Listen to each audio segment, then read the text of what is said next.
This episode is brought to you by TaxAct. Don't do your taxes alone. Join TaxAct's National Admin Night. Admin nights are social gatherings for getting through your to-do list. So get ready for a night of fun, finding deductions, and filing taxes with TaxAct, where you can file your federal and state return for just $49 through April 8. Let's get together and get them over with. Visit taxact.com/admin-night for details. We gather here tonight to bring women back to their rightful place. The Testaments, a new Hulu original series from the executive producers of The Handmaid's Tale. It's easier to accept a story than believe that the people around you are monsters. The battle isn't over. There comes a time when you have to take action, when you have to choose your own destiny. Never quite as it seems. Watch the new Hulu original series, The Testaments, streaming on Hulu and Hulu on Disney Plus for bundle subscribers. Terms apply. The election didn't end like we all hoped, but we're continuing to fight the good fight here at the DSR Network. We'll still be bringing you the best expert analysis on the most important issues here in the US and from around the world. To support what we do, please consider becoming a member. Members receive an ad-free listening experience, exclusive content, access to our community Discord, and more. Use code DEEPSTATE at the dsrnetwork.com/buy for 40% off your subscription. That's code DEEPSTATE at the dsrnetwork.com/buy for 40% off. The fight isn't over, so we hope you'll join us. Thank you.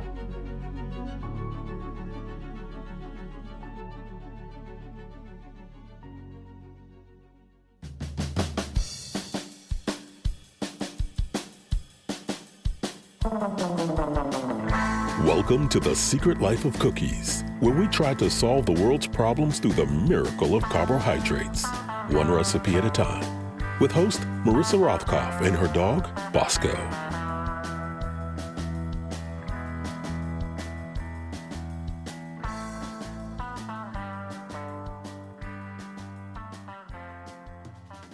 Hello, and welcome to The Secret Life of Cookies. We have got a few days until the election, and I must say I've had to turn off incoming texts while I record this to stop the influx of desperate pleas for money from various campaigns that I've already given money to. But I guess small dollar donations from regular folk like me and you are bolstering up the Harris campaign, so I really should stop complaining. Instead, I am pleased to tell you that my guest today is the host of my sister podcast, Above Average Intelligence.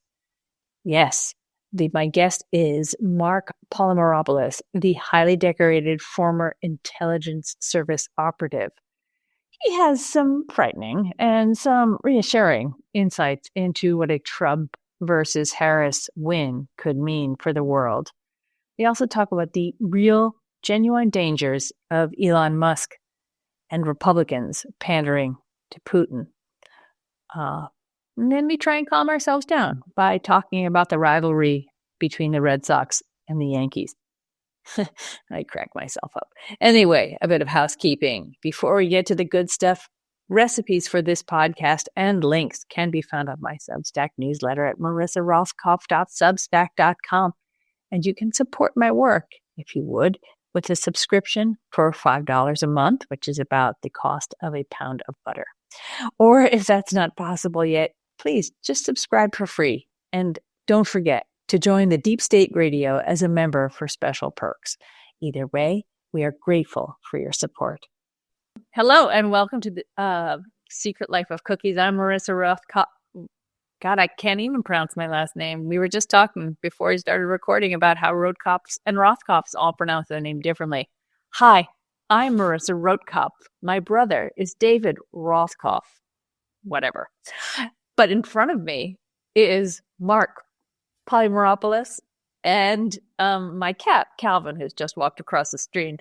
You, sir, highly decorated former intelligence service operative, 26 years of dedicated and well-decorated service to the intelligence community, author of Clarity in Crisis Leadership, Lessons from the CIA, and also host of my sister podcast, Above Average Intelligence, which is probably one of the better names for a podcast I've heard. Well, Thanks. It's great to be here. It's an honor. I love the cat coming across the screen. I grew up, actually, I had a cat when I grew up. Yeah. It's getting too deep right off. My parents got divorced. This cat was like really important to me. It kind of helped me through some times. But I'm allergic now. I developed an allergy. I can't have cats. But my daughter, my 24-year-old daughter has a cat. And so literally she sends me cat videos every day. I mean, that's at least then you still get to have the cat experience. That's right. Yeah. And also, but you got allergic late in life? Yeah. I came back from college. Crazy. Wow. Well, the cat was there when you needed them most, really. What was your cat's name? That doesn't even matter. It's a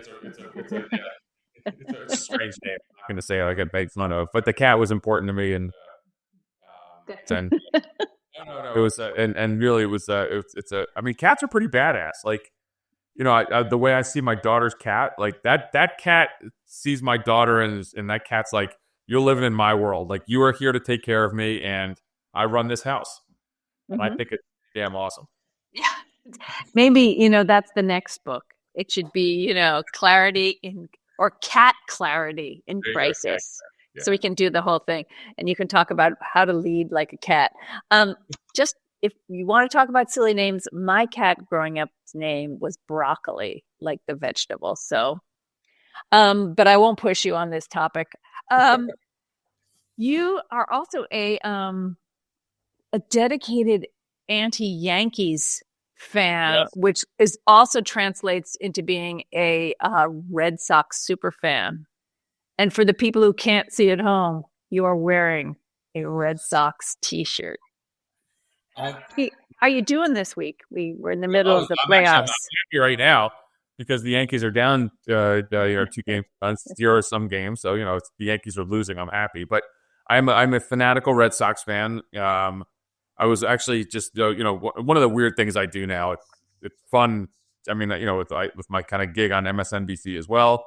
And I'm kind of prolific on Twitter, but I tweeted out somewhere that I counted. I have 18 Red Sox T-shirts. That's a little disturbing. But yeah, no, it's one of those things. It makes no sense. Of course, I grew up in New Jersey, and as we were going in the summers when I was very little to Martha's Vineyard, I became a Red Sox fan. So it makes no sense whatsoever. But I will say that it's because of obviously going to Massachusetts, going to Martha's Vineyard, and a little piece of trivia on that. I can't find it. I've seen it. I've looked for it, but I was apparently, according to my mom and dad, an extra on the movie Jaws, which was filmed in Martha's Vineyard, even though the book and everything takes place in Long Island. So there's my trivia. My Red Sox / Martha's Vineyard / New Jersey trivia all packed into one. Well, I think by being an extra on Jaws, it does kind of make you a true son of Massachusetts. That's right. Right? I mean, it's not like we in Jersey don't want you. We want you. My dad was a college professor at Rutgers. He was taught for 40 years there. He was chairman of the engineering department. And so I grew up in Central Jersey, and Highland Park, New Jersey is the small college town of Rutgers. It was a great place to grow up. I'm a kind of Bruce Springsteen, fanatic. Here's another piece of trivia, Jersey trivia. My uncle taught Max Weinberg how to play the drums. What? I got all sorts of crazy. Your uncle taught Max.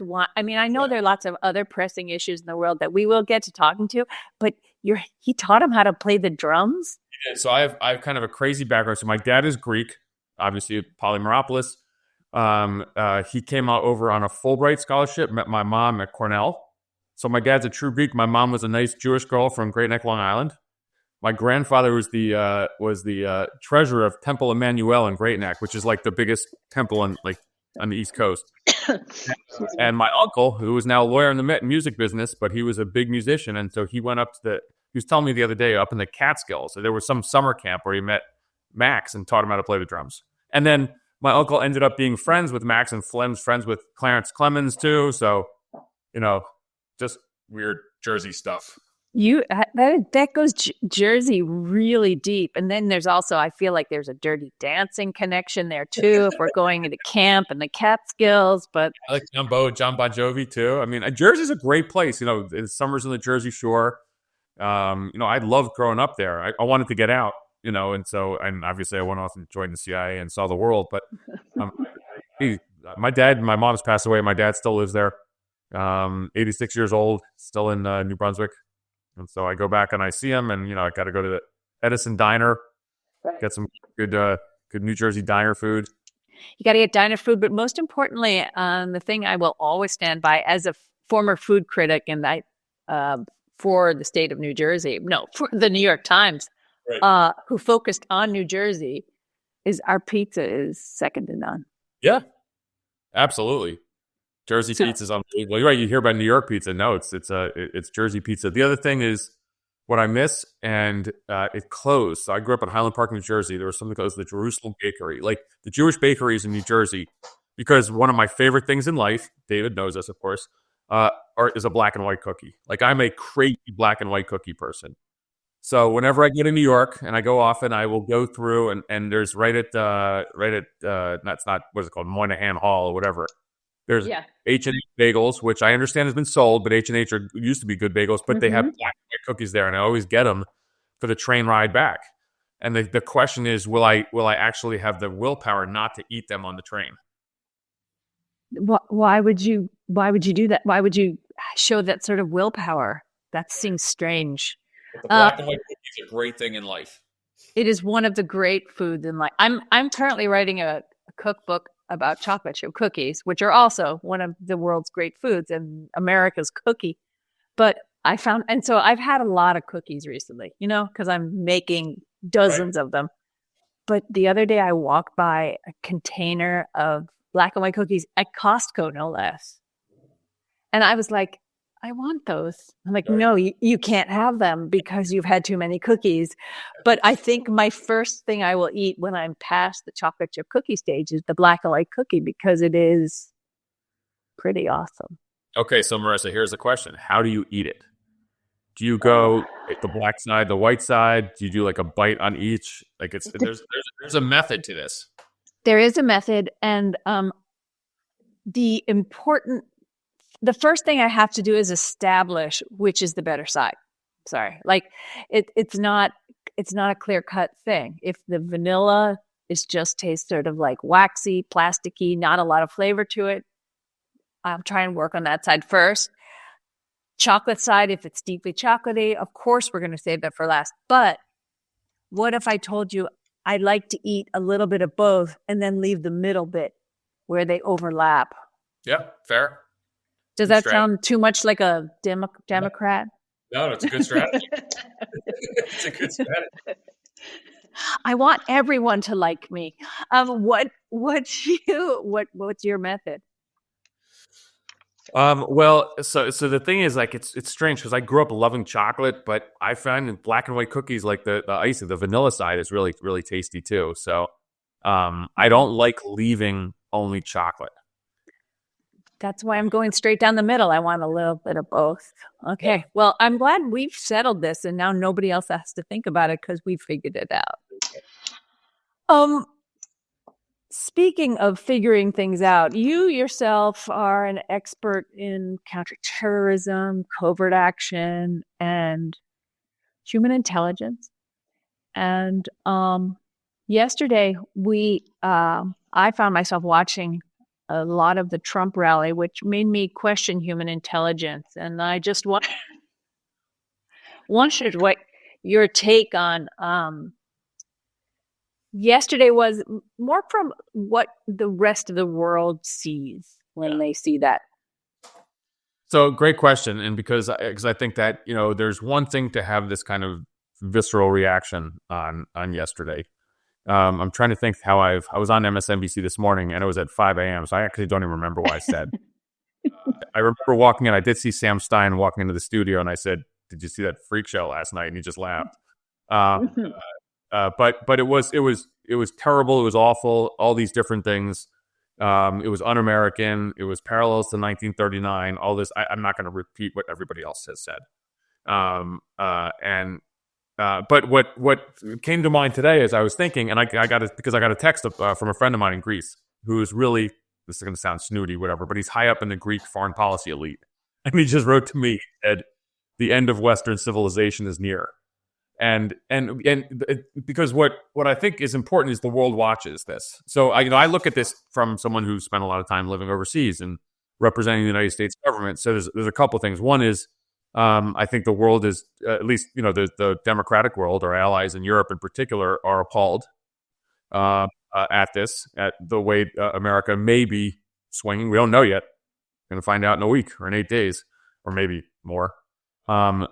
And so, in that sense, the world watches and is very concerned because at the end of the day, and I had to believe in American exceptionalism. I represented the United States government. I also had to recruit sources. I had to find people who wanted to spy for the U.S. government, which means the U.S. government, had to believe in something. That something is not 1939, rally in. At Madison Square Garden. It's not being kind of like, Nazi curious. I mean, this is ridiculous that I'm even saying this, but that's what the world is seeing. So I worry about that. And then, again, and what I said, that as a former U.S. official, I wonder how we're going to recruit sources. I wonder how countries are going to work with us. I think about a diplomatic reception where in the past I would go to a reception, I served all over the Middle East, but it doesn't matter. There's all this, international communities there. And so you gravitate to the British, the French, the Germans, the Swedes, kind of like-minded country. Well, now would one go to a reception and be hanging out with, the Yemenis and the Pakistanis and the Indonesians and the Egyptians? I mean, countries with kind of would say, wink, wink, maybe kind of this a pseudo autocracy dictatorship ain't so bad. So a lot of stuff going through my head, but I think I am depressed, and I've had some sleepless nights over what could occur. But maybe the craziness of last night, it was so off the out of kind of bounds of anything off the top that maybe some people will gain some sanity and Harris will squeak out a victory. I find it a little worrisome, and it causes me some sleepless nights when I get excited that Bad Bunny is tweeting out to his millions of fans going, look what they're saying about people in Puerto Rico, Bad Bunny, Ricky Martin. I mean, bring it. I mean, at this point, look, I think that, and I'm sure you know this even more than I do, but, the Harris campaign will be adopting this kind of micro-targeting. So if they can use what happened yesterday, and I'm sure they already cut the commercials, if they can use that with this success, thank goodness. But it's pretty appalling. I mean, I don't know. I mean, the weird thing about being in D.C. is I do have friends who are Republicans and do have friends who are going to vote for Trump, and I'm having a hard time with this. It's got to be honest. I'm having a hard time talking to them because this is not normal. Right, it's not normal, and we've known this for a long time. When we look at like Trump and all the people who have like sheep-like supported him, not made excuses for him, and gone along with him, right? Marco Rubio and Lindsey Graham on the Sunday news shows. I'm grateful not that many people maybe watch them that much, but they get the sound bites onto the regular news saying, that Mark Milley, why he would be saying this, why John Kelly would be saying that, so he can get a job at Princeton. It's like, so there's so many people kind of complicit in making this possible. Speaking of like the chief complicit officer currently, there are a bunch of them, but J.D. Vance, who's willing to say anything to anybody about anything in that way that he learned as an East Coast liberal elite. I just like to point out, after they've made so much fun of the rest of us East Coast liberal elites, he wasn't liberal, but definitely went to his fancy East Coast college, he was kind of weakly answering, and I say weakly as in weak, answering the question about whether or not we should be friends with Putin or not yesterday. And I saw that you had a response to this, and I wondered if you could share it with people who might have missed it. Okay, now I remember. Since it's 3:00 now. That is what I talked about this morning. Yes, Lemire did ask me this question, and so I mean, it's the it's the notion of is Russia our enemy or an adversary, and that's that is just really alarming that you can't answer that correctly, because there is only one answer, and that Russia is our enemy. That's it, full stop.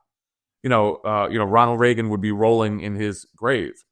And so, the idea of the United States being the indispensable ally, which is what we are to Europe, friends in Europe, and again, after kind of that exchange and what I put out on social media, people did hit me up from overseas, and they said, you're right, we are actually having to reassess, what November 6th on, or no, not November 6th, what January 20th on, may look like under a Trump administration that's not going to care, that is going to retrench back into kind of this isolation. And so I think that was such a stark reminder. And there are people in the Republican foreign policy establishment. I live in D.C., so and they're going to sign on to the Trump administration, as distasteful as I will see that. But I think they're going to believe that they're going to have some kind of influence.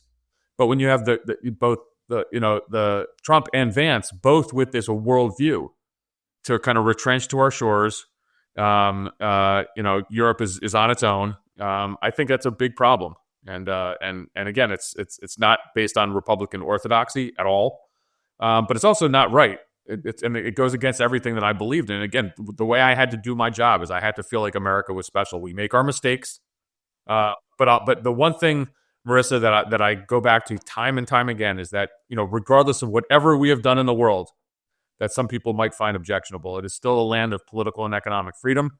And you go to any U.S. embassy on any day that it's open, the consular section has lines stretched out around the block. And that's because people want to come to the U.S. And I worry if that's going to be the case, if Trump does win. We have what? A week to go, basically. Not that we're going to find out, as we said, what the results will be anytime soon thereafter, I suspect. But we've got 2 newspapers with owners that are toadying up to Trump.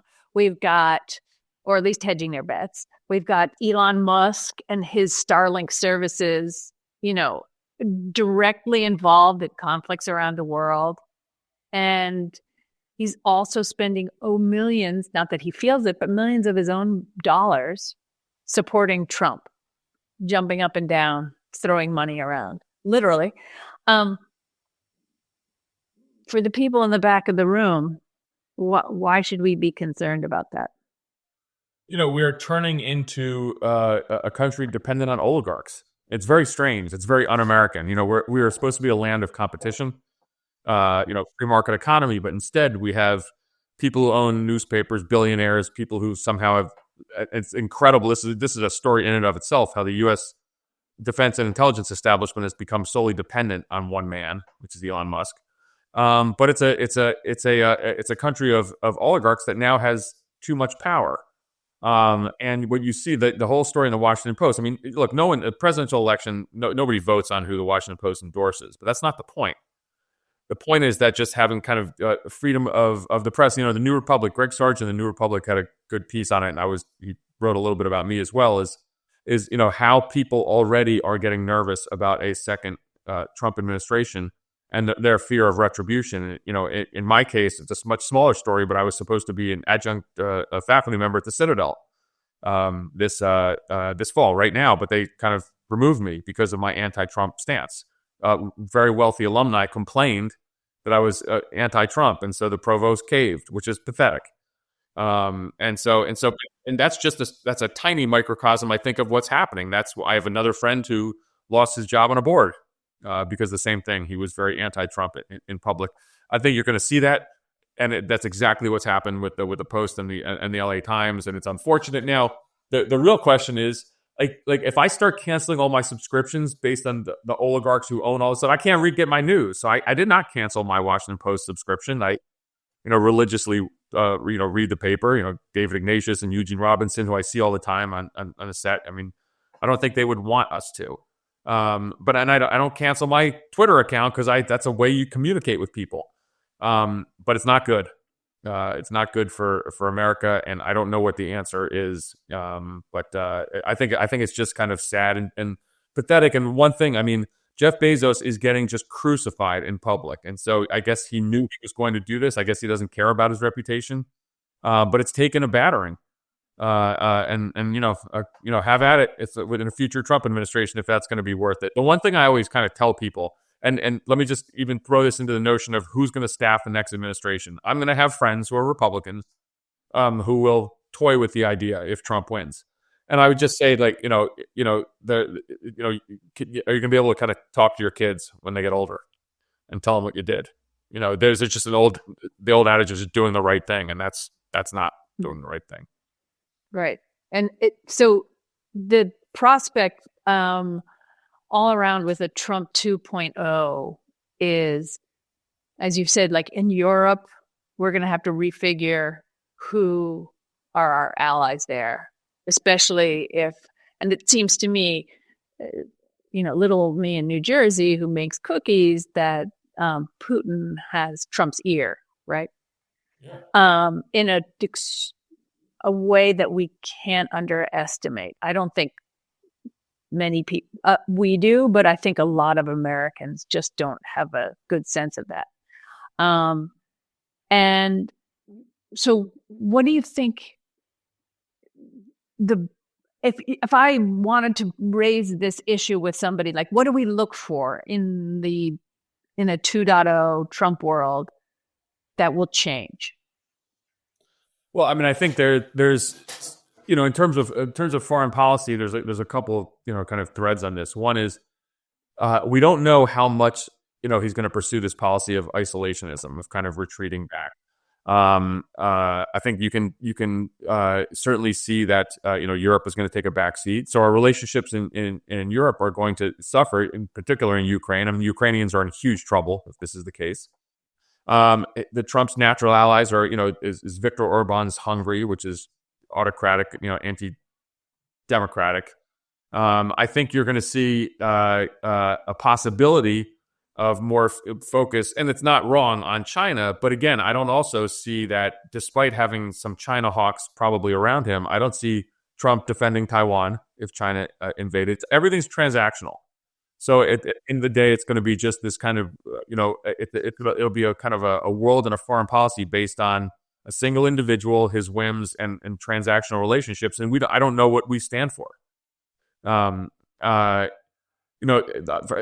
along with that, of course, foreign policy does involve economic policy and this idea of tariffs on everything. I mean, it's so kind of, it's hard to even put in words kind of the damage this can all do. And I think that the American public just doesn't realize that this notion of America as this kind of bright, shining city on a hill because of political liberalism, and I don't mean liberalism like the party-wise, but just openness, economic liberalism, and the idea of also military strength. I mean, and the idea of us defending our allies in time of need. I mean, Trump has been very clear that NATO and Article 5 doesn't matter to him.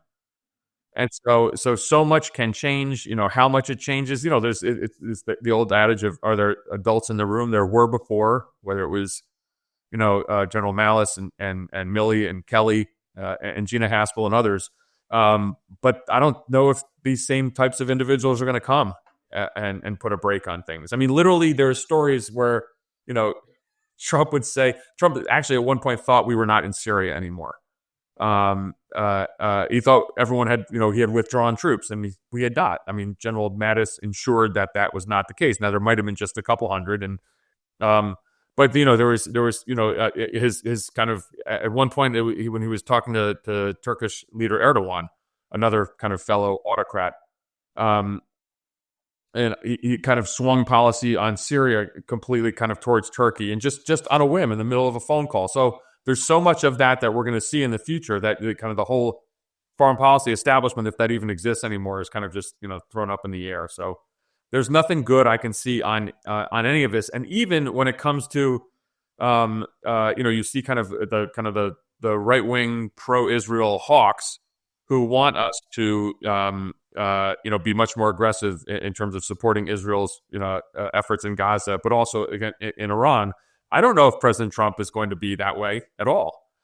He actually threw, again, a lot of Washington in a tizzy a couple weeks ago when he said, I'll do another nuclear deal with Iran, which everyone was like, well, wait a second, you were against that. And so I don't know what he believes. It's a man who believes in nothing other than himself. So foreign policy-wise, I don't know. For the people at home, Marissa's crawled into the bin of flour next to her. We've got Trump and Vance and Jill Stein, just to throw her into the mix, and countless Republicans who act, to me, my word, as patsies to people like to Putin and the Russians. The Russians have done a lot to interfere with our election in the past. There was, was just talking to my journalism class about the video of ballots being burned in Pennsylvania that turned out to be a Russian fake. But then I also saw this morning actual ballots were being burned in ballot boxes where people had mailed their election ballots. So how are we able to protect ourselves enough? Do you have a sense of that? And is there a way to educate us better, us meaning Americans, about what's going on and the interference? Oh, so what a great question. Because 2016, when I was still in government, that was, and when the comparison I'm going to make now is not relevant in terms of lives lost, but it was a 9/11 type moment because Russia had so deeply interfered in our election in 2016. I think it was a shock, and it was not that we didn't know what was happening; we didn't know what to do with it, and so there was and became much more aware of it. But during this time when they were screwing with us, we knew, and we didn't know how to counteract it. And so I think the U.S. government has gotten better. Certainly there's much more awareness. There's much more awareness in the intelligence community. There's much more organizations designed to kind of detect this. And I think the idea, of course, is then to publicize it and to kind of, not necessarily hit back against our adversaries, but you see things such as, indictments and sanctions on, Russian, Chinese, Iranian entities. But the bottom line is we're an open society. I mean, so what our adversaries can do is, and we are really divided and broken, and so they will take a legitimate, or not a legitimate, they'll take an issue and they will just amplify it in different means, and we are really ripe for that now. And I think that throw that on top of scary stuff such as artificial intelligence and deep fakes, and who knows what can happen over the next kind of days and weeks. But the one thing we have not been able to do is hit back hard enough. And there's just always been kind of a reluctance, because if you think about it, what is election interference? Is that a kinetic attack on the United States? Is it an act of war? What should the proper response be? Declaring diplomats persona non grata or sanctions, or should it be something more severe? I mean, these are things that we're kind of really struggling with, and of course, the Russians are doing this on a global scale. The Russia has turned into not what J.D. Vance says as a competitor, but it is an enemy of the United States. It's an enemy of our allies in Europe as well. But it's pretty scary because, again, in a free and open society, we are ripe to have others interfere in what is kind of a sacred democratic process. We've gotten better at detecting it. I mean, you obviously see announcements every day that when we are finding out things. But the problem is you have useful idiots. I hate to say it, but it's not the I wouldn't say it's the rank and file Republican, but it's on people on the right who are very willing to kind of lap up all this Russian disinformation and promulgate it out, and they don't care, and sometimes they even know about it. And so to me that is that's something in the past you never would have had a case. If you remember with WikiLeaks, when President Trump and others kind of actively said, "Yeah, give me all your stuff." Like that doesn't happen. That's not supposed to happen. And so kind of we're definitely in uncharted territory.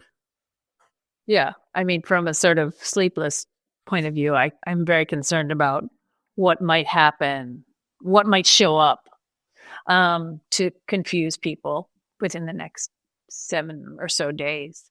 Right. Is there any other question I should be asking about the next 7 days or so? I think the biggest thing for me, and this is so whatever, Marissa, what I'm going to tell you now is not going to make you feel good, or any listeners feel good. But I'm really glad you're not my doctor.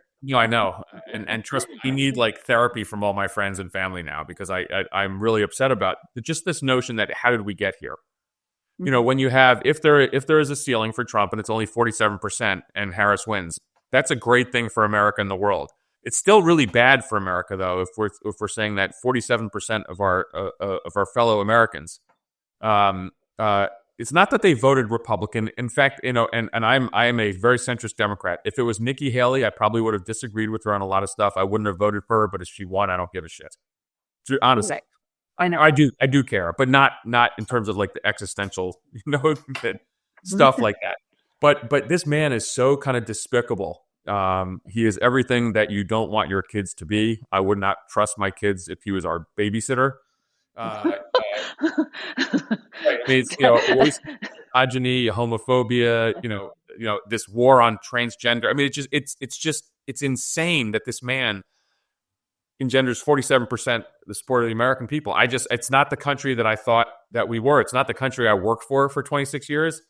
I did believe in American exceptionalism. I'm a little rattled right now. Now I'm hoping for a really good result. And I think that at some point, this kind of brain rot, this cult will be broken, and you can get back to, again, if you don't like Ron DeSantis, and I don't, or others, but Nikki Haley, who you would think would be a little bit more of a moderate, perhaps she's not. But if these are the people for the future Republican Party, I won't vote for them. I won't like for them, but I won't be terrified. In the sense of this is a truly horrible person in so many different ways. And so, that's, I think, what really has bothered me is that how are we at this point right now? It's just mind-boggling to me. Again, as someone who lived overseas, who understands that America is an ideal. And I think we're about to shatter it. And if we somehow make it through this, we have to do some soul searching on how we even got to this point. And right back at you in this sort of panic stations mode. For me, that 47% isn't just, say Trump doesn't win, aren't going to go back into the bottle. You know what I mean? Like he has fomented so much anger in this group of people that I don't see it just being like, oh God, he didn't win. Okay. And even like 4 years down the road, there's going to be somebody who comes about for the Republicans who wants to rile that base up again. So I don't quite understand how we move beyond this.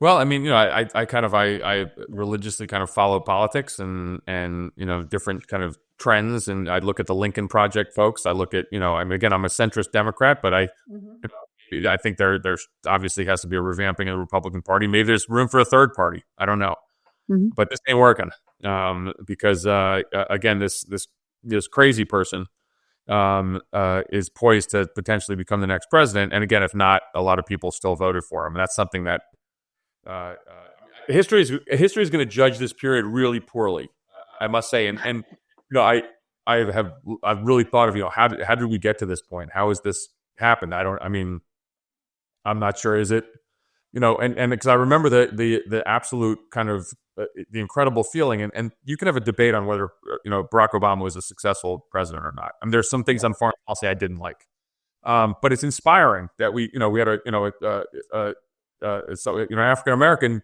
took the highest office in the land, and then we kind of reverted to this insanity, and then Biden again, who people can have lots of different opinions of his presidency, seemed to have kind of saved us from this.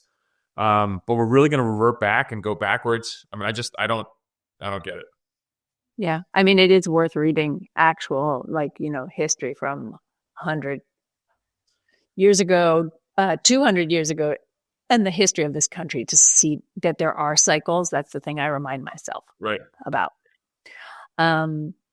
Okay. I do have one very Sure. important last question for you. I did see something in your feed I found extremely unnerving, but in a really positive way. And that was a picture of pastitsio. Oh, yes. Really cheesy, melty. And I recommend that everyone go to your Twitter feed and find this photograph if you want some distraction, because I really want to make a pastitsio right now.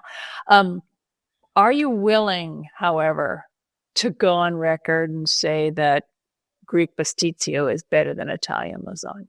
Oh, easily. Greek pastitsio dominates over Italian lasagna. And someone actually responded, "Is that a Greek lasagna?" And I was like, "Oh, okay." No, but pastitsio is something that my this is not alive anymore. My Greek grandmother used to make. And when we'd arrive in Greece in the summer, she would make this pastitsio, and I would eat it for 3 days straight every meal. So my wife took a crack at it last night and made a great pastitsio. And it's because there's always a question on. I think we didn't have enough tomato sauce in it. The bechamel sauce was perfect, but it's a fantastic dish. But I had it last night, and I just had it for breakfast and for lunch again. So I am following in those footsteps. It is unbelievable. And then, of course, because it's actually not the healthiest of dishes, we actually just froze the rest of it, or else I'm going to gain 50 pounds. The pasticcios are great. So it actually takes a couple hours to make. You got to kind of put your heart into this thing. It's not just a quick 45-minute preparation.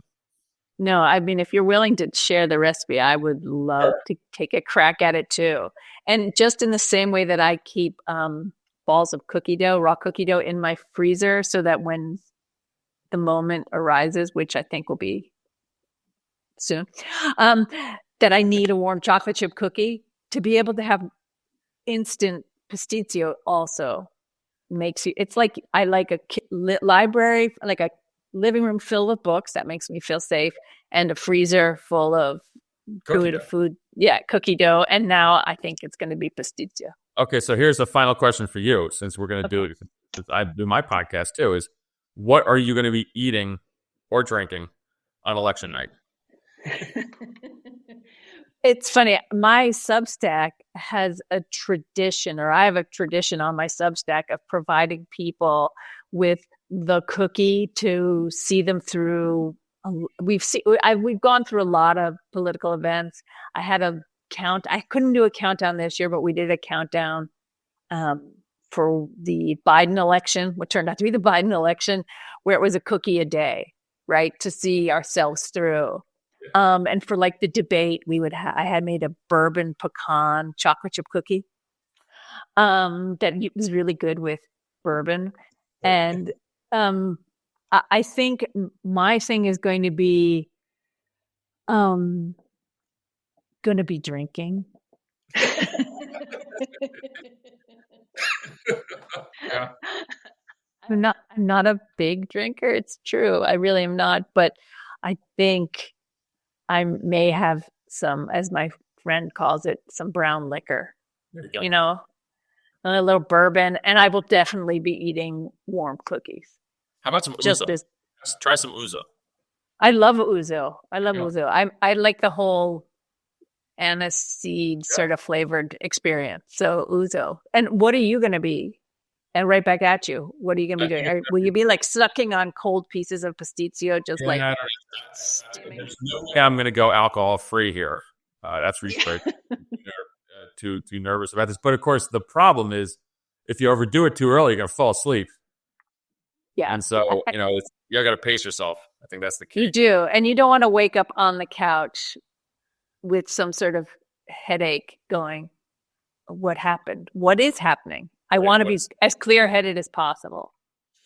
Well, but I will have to see what kind of cookie you're going to have, though. Maybe I have to go get a black and white cookie. I found there's a Jewish bakery I found in Fairfax, which actually brings their. I'm going to get this wrong. They actually bring their dough. Does that make sense? From New York. Yeah.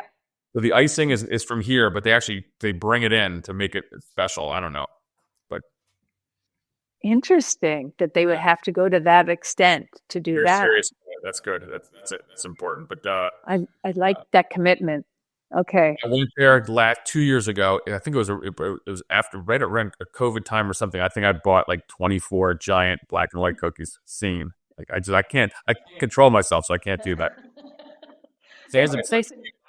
Black and white cookies and ouzo next Tuesday, and I'm gonna then tweet this out and tag you on this to say I was inspired.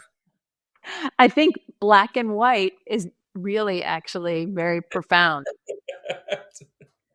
on a whole bunch of levels. So I think I'll be creating one of those too.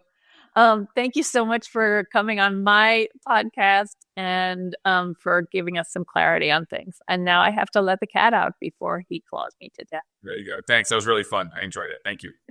Thank you very much. Thank you for joining us on this week's podcast. You can listen to Marc's podcast, Above Average Intelligence, right here on the Deep State Radio Network or wherever fine podcasts are found. And if you would, please leave a 5-star review of our podcasts on Apple.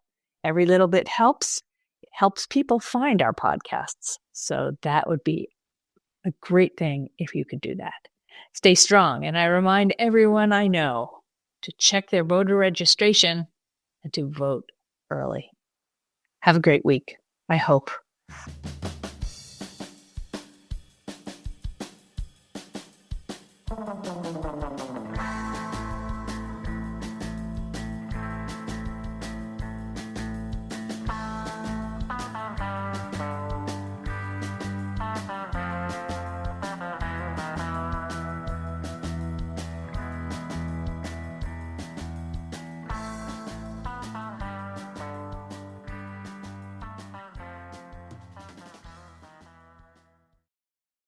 Mi familia's more fun at Walt Disney World. Like mi papa, he's super serious. But since he met Goofy, he's been laughing all day. Or my sister. I never thought she'd try out the fast rides. But Space Mountain was her favorite. And me, I didn't think anything could feel so special. The memories made at Walt Disney World Resort, that's pura magia.